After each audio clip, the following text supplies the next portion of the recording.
Here I have OPPO A58, and today I'm going to show you how to enter recovery mode on this device.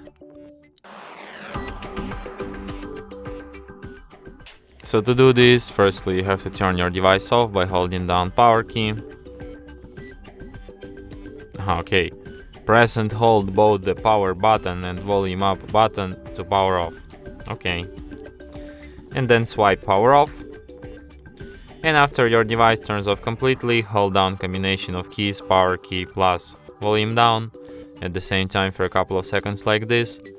And after the screen turns on and you can see OPPO logo appeared, you can release power key and you can release other key when you see recovery mode appeared here. And after that you will end up in recovery mode.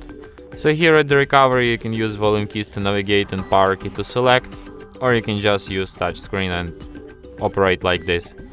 So you have such options as format data, reboot device and power off.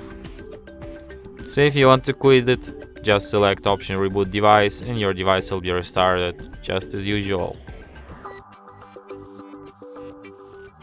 And that's it. Thanks for watching.